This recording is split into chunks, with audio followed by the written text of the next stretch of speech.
ഇന്ന് ഞങ്ങൾ എൻ്റെ വീട്ടിലേക്ക് പോകുന്നതാണ്. ഇന്ന് ഞായറാഴ്ച ആയതുകൊണ്ട് ഒന്ന് വീട്ടിൽ പോയി വരാമെന്ന് വിചാരിച്ചു. എൻ്റെ വീട്ടിലേക്ക് ഹസ്ബൻഡിൻ്റെ വീട്ടിൽ നിന്ന് 40 കിലോമീറ്ററിൻ്റെ അടുത്തുണ്ട് കേട്ടോ യാത്ര ചെയ്യാൻ. ഞങ്ങളിതാ വീടിൻ്റെ താഴത്ത് എത്തിയിട്ടുണ്ട് കേട്ടോ. ഇവിടെ വയൽ പ്രദേശമാണ്.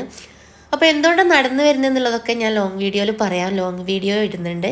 അപ്പോൾ വീട്ടിലെത്തി നേരെ കിച്ചണിലേക്കാണ് പോയത്. കിച്ചണിലെത്തിയപ്പോൾ നല്ല കോഴി ബിരിയാണി ഉമ്മ ഉണ്ടാക്കുന്നുണ്ട് കേട്ടോ.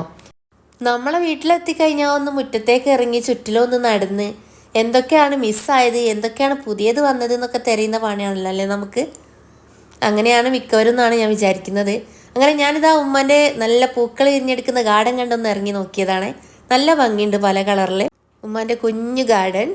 ഇതൊക്കെ ചെറിയ തോതിൽ ഉമ്മ ഉണ്ടാക്കുന്നുണ്ട് കേട്ടോ, ഉമ്മൻ്റെ ഒരു സന്തോഷത്തിന് വേണ്ടിയിട്ട്. അപ്പോൾ ഇതൊക്കെ കാണുമ്പോൾ തന്നെ മനസ്സിനൊരു സന്തോഷമാണല്ലോ. ഉമ്മൻ്റെ ചെറിയ പച്ചക്കറി ഉണ്ടാക്കിയിട്ടുണ്ട് എന്നൊക്കെ ഉമ്മ വിളിച്ചപ്പോൾ പറഞ്ഞിരുന്നു. അപ്പം അത് കാണാൻ വേണ്ടി പോകുമ്പോഴാണ് പ്ലാവിൽ ചെറിയ കുഞ്ഞി ചക്ക ഉണ്ടായി നിൽക്കുന്നത് കണ്ടത്. അപ്പോൾ കുഞ്ഞി ചക്കനോട് വലിയ താല്പര്യമില്ലാത്തതുകൊണ്ട് എന്നാലും വല്ലപ്പോഴും കഴിക്കും കേട്ടോ. ഇതാ പച്ചക്കറി നനയ്ക്കാൻ ഇതിവിടെ റമ്മിൽ വെള്ളമൊക്കെ ആക്കി വെച്ചിട്ടുണ്ട്. മത്തനും ഇളവനും ഒക്കെ കേട്ടോ കൃഷി ചെയ്തിട്ടുള്ളത്.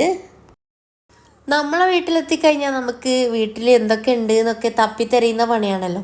ഇവിടെ എനിക്ക് എൻ്റെ ആ ഡ്യൂട്ടി ഏറ്റെടുത്ത് എൻ്റെ 2 പെൺകുട്ടികൾ കേട്ടോ. ഒരാൾ അവളെക്കാൾ വെയിറ്റുള്ള വത്തക്കയുടെ പീസ് ഫ്രിഡ്ജ് തുറന്ന് എടുത്തിട്ട് വന്നിട്ടുണ്ട് കേട്ടോ, കട്ട് ചെയ്ത് കൊടുക്കാൻ വേണ്ടിയിട്ട്.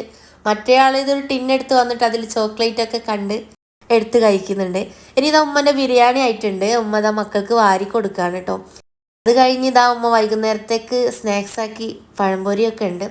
എല്ലാം വയറ് നിറച്ചും കഴിച്ച് ബാക്കി പാത്രത്തിലും നിറച്ച് ഞങ്ങൾ തിരിച്ചു.